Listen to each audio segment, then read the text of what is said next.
As a young manager, I was involved in a very significant crisis, which had the attention of not only the partners in the firm, but also its CEO.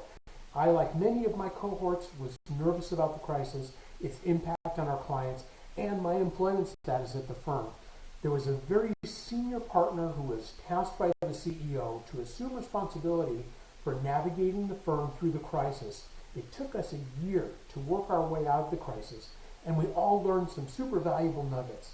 Now, I thought I was a good leader before the crisis, but now I realize how naive I was in my assessment of my own leadership skills. That experience, while excruciatingly painful, was an inflection point in putting me on the path to becoming a better leader.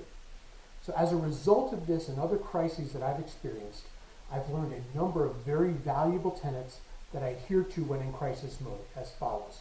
Number one, a leader may not know all the steps to get out of a crisis, but he or she always focuses the team on the end game and what needs to be done next. Number two, you're most likely in least worst alternative mode when evaluating crisis resolution alternatives. It's not about the best alternative, but the alternative that represents the least amount of loss. Number three, the leader's demeanor will permeate the team. If a leader is nervous, the team will be nervous. If the leader is calm and focused, the team will be calm and focused, or at least less nervous. And number four, regular, concise, candid communication is paramount. When there are gaps in communication, team members and other stakeholders will write the script in their heads. Now, time and time again, I've seen crises separate great leaders from merely average ones. If you want to be one who rises to the top of the leadership heap during a crisis, then take note of the following tips. Number one, acknowledge the crisis and its consequences. In the heat of a crisis, there may be differing views on what the crisis is, whether or not it's a true crisis, or the consequences of not addressing the crisis. Ensure there's agreement to avoid the lingering question of what happens if the crisis isn't addressed. Number two, make sure the right people are working on the crisis. Many crisis situations involve pulling people off existing work assignments to work the crisis.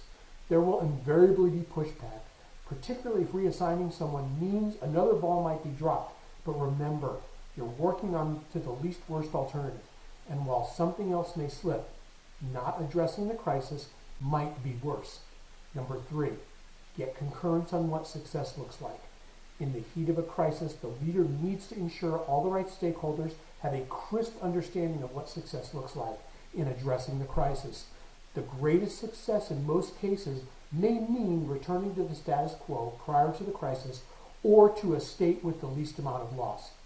Rarely will success mean an improvement to the status quo. It's important to align everyone's expectation of success. Number four, drive what, who, and when. It's important to be very precise about what needs to be done, a named person, not TBD or team, accountable for delivery, and a specific date and time depending on the urgency for completion. Keep a running list of actions, marking them as complete once done. And it's important for the team to see progress and also to highlight where some might be falling down on tasks. Number five, use a calm, authoritative voice. I've seen this many times during a crisis where others are running around like headless chickens. A true leader maintains a calm, authoritative demeanor. Nervous team members will react positively to a leader who looks in control and demonstrates clear-headed thinking. Be cautious not to give the impression that you're like Nero fiddling while Rome burns, though. Demonstrate appropriate urgency. Just do it calmly and authoritatively. Number six, replace the word nervous with focused. During a particularly large crisis when I was driving resolution, I had an executive ask me if I was nervous. I told him, you pay me to be focused, not nervous. I've heard many leaders through the years use the phrase, I'm nervous about this, when faced with an uncomfortable situation. Followers don't want to see you nervous. Nervous people tend to do irrational things. Take the term nervous out of your vocabulary and replace it with focus. Number seven, secure the next reconvene to follow up on actions. As I said, a great leader always knows what to do next.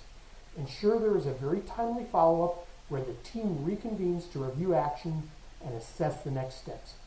While the reconvene rhythm may change as the crises work, there should always be a let's meet up again at a certain date and time.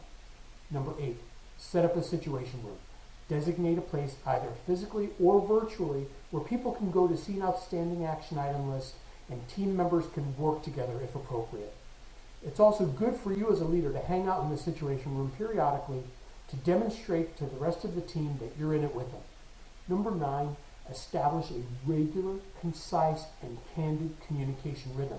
Depending on the pervasiveness of the crisis, ensure there's a communication plan of who needs to be informed, what they need to know, the frequency of communication, and the medium, such as email or meeting or whatever.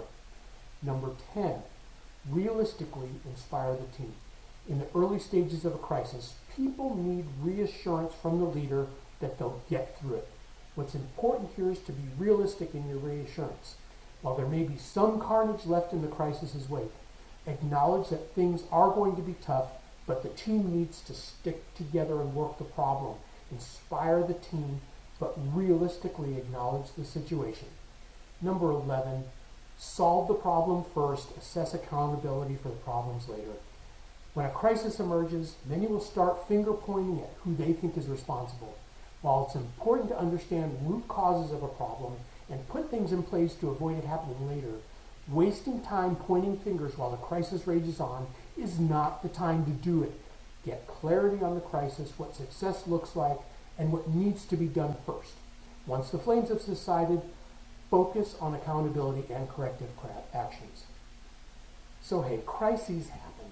The next time one rears its ugly head, be the calmest one in the room and put these leadership actions in place to navigate through the crisis.